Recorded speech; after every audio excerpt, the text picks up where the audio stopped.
اتنا ظلم کربلا میں کیوں کیا گیا؟ امام حسین سے دشمنی تھی، لاشیں پامال کیوں کیے گئے؟ مولا حسین دنیا سے چلے گئے، شہید ہو گئے، آپ کا کوئی دشمن ہے، آپ مار دیتے ہو، بات ختم، دشمن دنیا سے چلا گیا، پھر اس کی بچیوں کو اسیر کیوں بنایا؟ پھر بہنوں کو بازاروں میں کیوں گھمایا گیا؟ تاکہ یہ لیکچر دیا جائے، پنشمنٹ ہو زمانے کے لیے کہ بازاروں میں گھمایا گیا، سروں کو لے جایا گیا، تاکہ آگے سے کسی کے ذہن میں یہ گمان بھی پیدا نہ ہو کہ ہم بنو امیہ کے خلاف کھڑے ہو سکتے ہیں۔ فکر ابا عبداللہ، عدد کو نہ دیکھ، تعداد کو نہ دیکھ، اپنی قلت کو نہ دیکھ کہ تمہارا عدد 70 ہے یا 100 ہے، مد مقابل 30,000 کا لشکر ہے۔ فکر امام حسین، فرمایا اپنے کم من فئۃ قلیلۃ، اللہ قرآن میں کہتا ہے کبھی کبھی چھوٹا سا طبقہ بڑے سے طبقے پہ کیا ہو جاتا ہے؟ حاوی ہو جاتا ہے۔ کس بنیاد پر؟ اللہ کی ذات کے توکل کی بنیاد پر۔ امام حسین کو بھروسہ تھا تو ذات پروردگار عالم پہ بھروسہ تھا، یہ نہیں دیکھا کہ میری تعداد کم ہے، اللہ پہ بھروسہ کیا، اور خدا نے اس یزید کو تباہ بھی کیا، برباد بھی کیا۔ آج نام حسین باقی ہے، یزید لعنت بن چکا ہے۔ کیوں؟ کیونکہ وہ فکر باطل پر تھا، امام حسین فکر حق پر تھے۔ یہ فکر حسینی ہے کہ کس پہ توکل کیا جائے؟ پروردگار عالم پہ توکل کیا جائے، اور دشمن سزا ایسی دیتا ہے تاکہ یہ پنشمنٹ ہو جائے، آگے کوئی اس چیز کو سوچے نہ۔ میں سمجھ تمار کو درخت سے کیوں باندھا گیا، زبان کیوں کاٹی گئی، بازو کیوں کاٹے گئے؟ تاکہ کوئی فضائل امیر المومنین نہ پڑھے۔ جناب حجر بن عدی کو زندہ زندہ کیوں جلایا گیا؟ کبھی ان کو جلاتے تھے، کبھی ان کے سر قلم کرتے تھے، کبھی ان کے جسموں کو عبرت بنانے کے لیے جناب زید کا جنازہ سردر دار حکومت لٹکایا گیا، اور کتنے دنوں تک وہ لٹکتا رہا تاکہ لوگوں کے ذہنوں میں انتقام کا خیال نہ آئے، حکومتوں کے خلاف اور ظالموں کے خلاف قیام کرنے کی فکر پیدا نہ ہو۔ اور یہ فکر علوی ہے کہ شیعہ کبھی موت سے ڈرا نہیں کرتے۔ فکر حسینی کیا ہے؟ مولا حسین مدینے سے چل رہے ہیں، عبداللہ ابن زبیر، محمد ابن حنفیہ، سیدہ زینب کے شوہر عبداللہ ابن عمر، جتنے لوگ تھے، امام حسین کو کہہ رہے تھے اب کہاں جا رہے ہیں؟ یزید سے لڑیں گے، لشکر نہیں، تلواریں نہیں، یزید کا مقابلہ کیسے کریں گے؟ لیکن امام حسین فمن یتوکل علی اللہ فہو حسبہ، اللہ پہ توکل کر کے نکلے گا۔ مجھے پتا ہے میں جس راستے پہ چل رہا ہوں شہادت ہے، لیکن عزت کا راستہ ہے، ظلم کے مقابلے میں کھڑا ہونا۔ کبھی سوچئے کہ مولا حسین کی فکر کیا تھی؟ یہ عجیب ہے، ریڈیو نہیں، ٹی وی نہیں، میڈیا نہیں، نیوز پیپر نہیں، امام حسین کیا سوچ کے کربلا میں کھڑے ہوئے تھے؟ 100 لوگوں کے ساتھ 30,000 کے لشکر کے مقابلے میں۔ مولا اگر آپ شہید کیے گئے تو خبر کون پہنچائے گا کہ فرزند رسول شہید ہو گئے؟ مولا بات کیسے نکلے گی؟ کیونکہ مولا حسین کو ایک حصار میں کھڑا کر دیا، ایک بیاباں کے اندر۔ واقعہ نا 5 منٹ کے لیے سوچی، یزیدیوں نے امام حسین کو شہید کر دیا، وہیں پہ لاشوں کو دفنا دیتے اور چلے جاتے، کہتے ہمیں نہیں پتا کس نے مارا اور کہاں مارا گیا۔ کتنے لوگ امریکہ میں، کینیڈا میں، آسٹریلیا میں ان کے اوریجنز یا ریڈ انڈینز کو مارا گیا، ہزاروں کی تعداد میں، لاکھوں کی تعداد میں بھیڑ بکریوں کی طرح مار کے ان کو دفنا دیا گیا، دنیا کو پتا بھی نہیں ان کی لاشیں کہاں ہیں۔ کہ 1 سال پہلے کینیڈا میں 500 لاشیں نکلیں، اور آج آ کر ان گوروں نے معافی مانگی کہ بھائی ہمارے بڑوں نے مارا تھا تو ہم معافی چاہتے ہیں۔ کسی کو پتا بھی نہیں تھا کس طرح مارا، کس طرح دفنایا۔ تاریخ میں کتنے ہزار لوگ ہیں جو مر گئے لیکن کسی کو پتا نہیں۔ لیکن امام حسین کس فکر کے ساتھ کھڑے ہیں کہ مولا ایک جنگل اور بیاباں کے اندر ہے، آپ کو شہید کر دیا جائے گا، لاشیں دفنا دیے جائیں گے، دنیا کو کیسے پتا چلے گا؟ کَمَن یتق اللہ یجعل لہ مخرجا وَيَرْزُقْهُ مِنْ حَيْثُ لَا يَحْتَسِبُ، جہاں سے تم نے سوچا بھی نہیں خدا وہاں سے راستہ بناتا ہے۔ کس طرح خدا نے پیغام حسین کو آگے بڑھایا۔ آج وجود شیعہ کسی معجزے سے کم نہیں ہے۔ کسی قوم کو اتنا نہیں مارا گیا جتنا تشیع کو مارا گیا ہے، جن کے سروں کی قیمتیں رکھی گئیں۔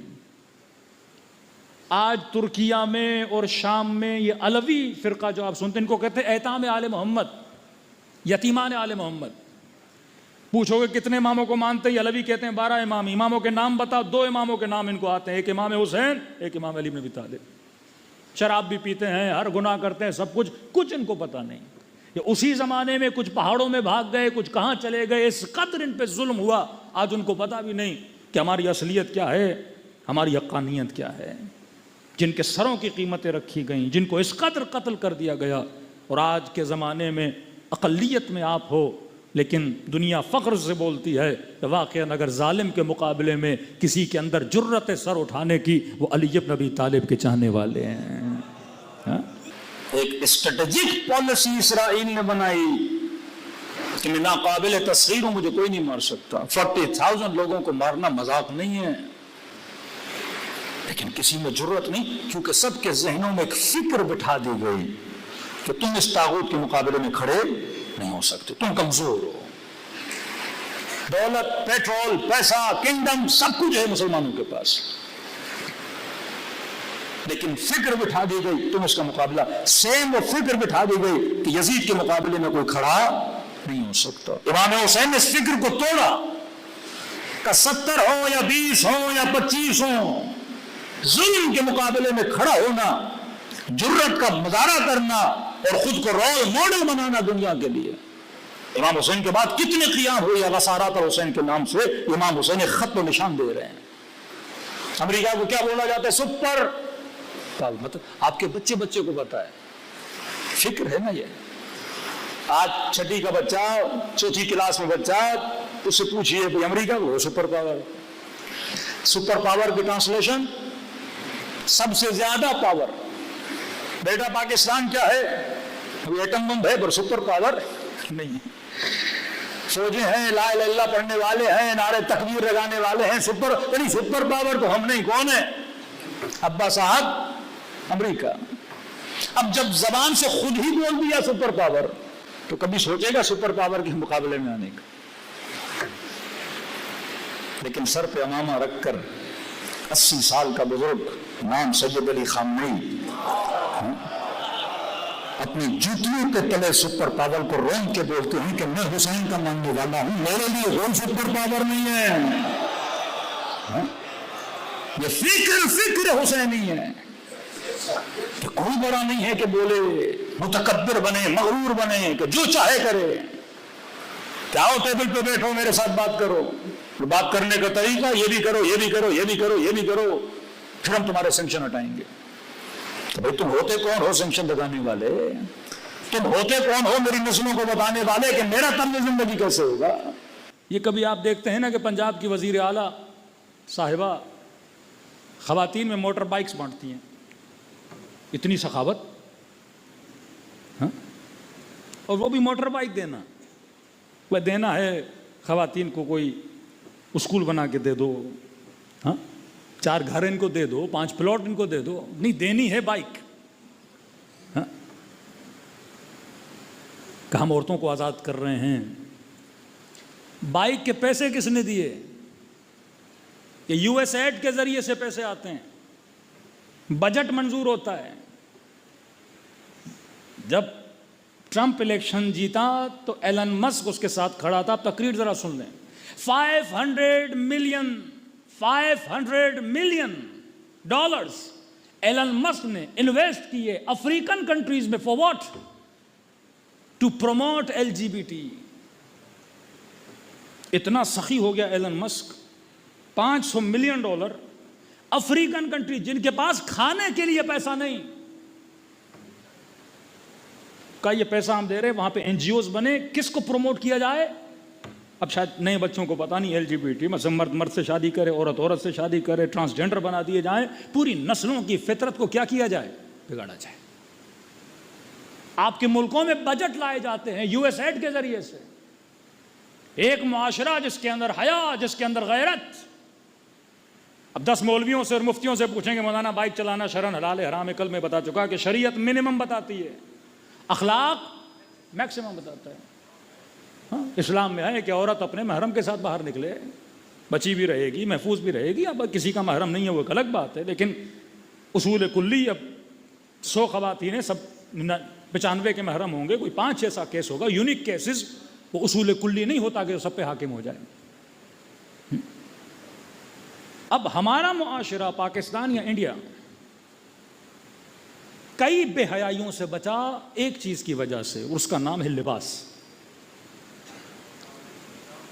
ایران کے رأس میں دا مین لیڈرشپ آیت اللہ مسعود خامنئی صاحب، کبھی خمینی صاحب، لیکن حجاب کے معاملے میں ایران بہت پیچھے چلا گیا۔ ریزن کیا تھا؟ لباس۔ چادر تو پہنا دی، پر اندر کا لباس کیا تھا؟ مغربی لباس تھا۔ وہ اپنے کلچر کو پروموٹ، کیونکہ کلچر شہنشاہیت نے پہلے سے ہی تباہ و برباد کر دیا تھا۔ جیسے آپ کے یہاں ایک فیشن شو ہوتا ہے تو پاکستانی کلچر کا لباس اس فیشن شو میں آتا ہے، تو ایرانیوں کے پاس کوئی اپنا فیشن ہے ہی نہیں۔ جتنا وہاں لباس آتا ہے وہ ترکی سے امپورٹ ہوتا ہے۔ ترکیہ کس کو فالو کرتا ہے؟ مغرب کو فالو کرتا ہے۔ کبھی گھومنا نصیب ہو ترکی چلے جائیے، ہاتھ میں ایک مائک لیجئے گا، کسی بھی ترکی بندے کو پکڑ کے پوچھئے کلمہ پڑھ کے سنا دو، کسی کو نہیں آتا۔ روزہ رکھتے ہیں، افطاری میں شراب پیتے ہیں، تو یہ ترکی کا ہے۔ کبھی آپ یورپ جائیں تو پتہ چلے نا یہ ترکوں کا ہوٹل ہے، ریسٹورنٹ ہے، تو مسلمان گھس جاتے ہیں کھانا کھانے کے لیے، بے ترک ہیں، مسلمان ہیں۔ اور اس ریسٹورنٹ والے سے پوچھو گے کہ مرغی بھی ہے وہاں پہ، اب ظاہر مرغی ہے تو پوچھو گے حلال ہے، بولے گا بھائی حلال ہے، کھانا حلال ہے۔ اب اس کا مطلب حلال سے یہ ہے کہ مرغی حلال ہے، اس کا مطلب یہ نہیں کہ کٹائی حلال ہے۔ وہ کہتے ہیں حلال سے مطلب خنزیر نہیں ہے، سور نہیں ہے، مرغی ہے۔ کٹائی اس کی وہی ہے جو کافروں والی کٹائی ہے، کیونکہ اس قدر ان کے دین کو تباہ و برباد کر دیا۔ کلچر گیا تو دین گیا۔ مسجدیں خوبصورت، کرتیں بڑی اچھی، لیکن کسی بھی جوان سے پوچھو، اردو کا ایک محاورہ ہے کہ کوئی بندہ کہتا ہے تمہارا منہ لال، فطرتاً تمہارا رنگ و چہرہ لال ہے اور میرا نہیں ہے، تو میں اپنے منہ پہ چپیڑے مار کے تو اس سے زیادہ لال کروں گا۔ تو ان کا یہ مثال ہے کہ انہوں نے انگریزوں کو کہا کہ تم بے حیا ہو، پر ہم فطرتاً نہیں ہیں، پر اتنا کر کے دکھائیں گے کہ تم سے بھی 2 قدم آگے چلے جائیں گے، اور واللہ یہ آگے ہیں۔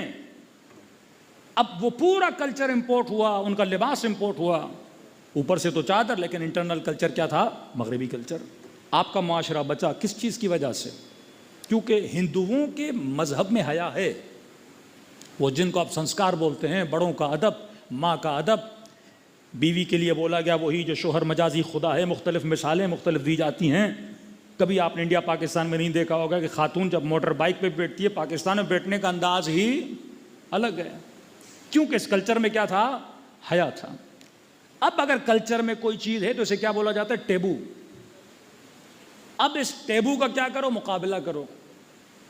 پھر اس کے لیے ایڈ دی جاتی ہیں، معاشرے کو خراب کرنے کے لیے این جی اوز بنائی جاتی ہیں، کلچر کو تباہ و برباد کرنے کے لیے۔ مسلمان بچے زیادہ پیدا کرتے ہیں، پھر این جی اوز بنی، پھر گاؤں گاؤں میں گئے، پھر فری میں چیزیں بانٹنے لگے تاکہ فکر کو کیا کیا جائے؟ بدلا جائے۔ اب اس کے نام سے موٹر بائک بانٹی گئی۔ اب انڈیا پھر بھی اچھا ہے، انڈیا میں ایک آتی ہے اسکوٹی، تو خواتین ہی وہ یہ پاکستان والی 70 اور 100 انڈیا میں نہیں چلاتی، ان کے لیے پھر خاص بائک ہے جسے اسکوٹی بولا جاتا ہے، کیونکہ اس پہ بیٹھا بھی تمیز کے ساتھ جاتا ہے۔ اور انہوں نے جو بائکیں بانٹی وہ بھی بڑی بدتمیزی والی بائکیں بانٹی، کیونکہ جب ان کی اپنی ذات کی وجود میں تربیت نہیں ہے تو ان کے بٹوارے میں بھی تربیت نہیں ہے۔ صلوات پر محمد و آل محمد۔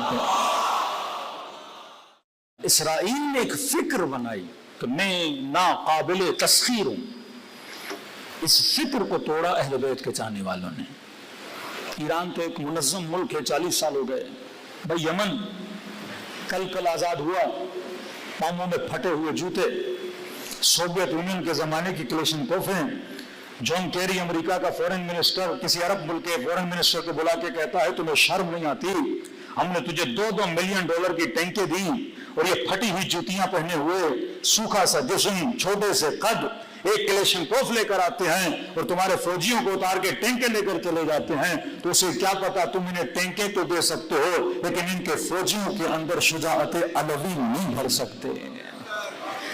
یمنی جوانوں کے دلوں میں شجاعت علوی، قدرت علوی، حماسہ حسینی ان کے وجود میں ہے، تبھی وہ للکارنے کی ہمت بھی رکھتے ہیں، طاقت بھی رکھتے ہیں۔ اور ایک چھوٹی سی مثال تاریخ اسلام کا واقعہ، عمرو بن عبدود، کتنا سخت جملہ رسول خدا نے فرمایا کہ من لہذا الکلب، کون ہے جو اس کتے کا منہ بند کرے؟ للکار رہا ہے، پکار رہا ہے، محمد ہے کوئی بہادر تو میرے مقابلے میں بھیجو۔ کتنے بہادر بیٹھے ہوئے تھے، بھائی بہادر تھے، اٹھ کیوں نہیں رہے تھے؟ کیونکہ وہی ورڈ جو آج بولا جاتا ہے سپر پاور، ایک دوسرے کے کانوں میں بول رہے تھے یہ بڑا سپر پاور ہے۔ ایک دن میں ہم نے دیکھا ہے یہ اونٹنی کا بچہ اٹھا لیتا ہے، کسی نے کہا یہ ایک دن میں پورا بکرا کھا لیتا ہے، کہ اس کے مقابلے میں جائیں گے تو مارے جائیں گے۔ اور اس وقت بھی اس لئی کے مقابلے میں علی بن ابی طالب کھڑے ہوئے۔ جب مولا علی جائے تو عمرو بن عبد ود کو علی پہ ترس آ رہا تھا کہ جوان ہو، میرے مقابلے میں آ رہے ہو، میں تمہارے والد کو جانتا تھا۔ امام نے فرمایا میرے جسم کو نہ دیکھو، علی کی روحانی طاقت کو دیکھو۔ یہ نہ دیکھو علی غذا کیا کھاتے ہیں۔ جب ایک یہودی مدینے میں امیر المؤمنین کو دیکھنے آیا کہ مجھے علی سے ملنا ہے، مولا کا لقب حیدر تھا، کہ حیدر سے ملنا ہے، کسی نے اشارہ کیا وہ جو مسجد کے دروازے کے کنارے پہ بیٹھا ہے وہ علی ہے، کہ نزدیک آیا تو مولا کھانا کھا رہے تھے، کیا دیکھا پانی ہے، سوکھی روٹی ہے ڈبو رہے ہیں اور کدو کھا رہے ہیں، سر سے پاؤں تک امیر المؤمنین کو دیکھا کہ دیکھ کے نہیں لگتا کہ آپ حیدر ہو، وہی ہو جس نے مرحب کو بچھاڑا، وہی ہو جس نے اندر کو بچھاڑا۔ امام نے فرمایا میں نے جسم کی طاقت سے نہیں، میں نے روح کی طاقت سے بچھاڑا تھا۔ ہاں یہ روح علوی 88 سال کا بوڑھا سید علی خامنئی کے جسم کو نہ دیکھو، اس کی روحانی طاقت کو دیکھو۔ وہ روحانی طاقت، وہ شجاعت علوی، وہ قدرت اعصاب ہے کہ یہ نہ دیکھو، اس نے اپنی قوم کو باور کروایا، اپنی قوم کو منوایا، اپنی قوم کے بچے کو یہ سمجھایا کہ اگر حسین کے ماننے والے ہو تم کسی بھی یزید کے مقابلے میں کھڑے ہو سکتے ہو، اور فرمایا ذلت کی زندگی سے عزت کی موت بہتر ہے۔ 8 سال جنگ ہے ایران اور عراق کی، 8 ایئرس، 1.5 سال میں صدام تھک گیا تھا، بار بار میسیجز بھیجے امام خمینی کو کہ جنگ ختم کرو۔ خمینی صاحب نے کہا نہیں، شروع تم نے کی ہے، ختم ہم اپنی مرضی سے کریں گے۔ اور کہا آپ اتنی جنگ لمبی کیوں کر رہے ہیں؟ کہ تاکہ دنیا کو پتا چلے اس قوم سے لڑنے تو آؤ گے لیکن جنگ سے نکلنا تمہارے لیے بڑا مشکل ہوگا۔ آج یزید بھی پچھتا رہا ہوگا، یزیدی بھی پچھتا رہے ہوں گے کہ ہم حسین کے مقابلے میں گئے کیوں، کیونکہ تا قیامت جب تک حسین کا نام لیا جائے گا یزید پہ لعنت بھیجی جائے گی۔ صلوات پڑھے محمد و آل محمد پر۔